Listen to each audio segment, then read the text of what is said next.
तो आग लग जाएगा। अरे बाप रे।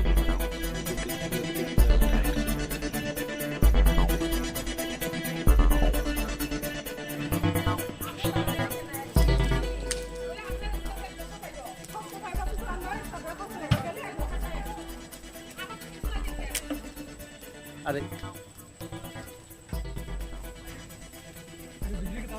बिजली तार भी है तो करंट बंद करो।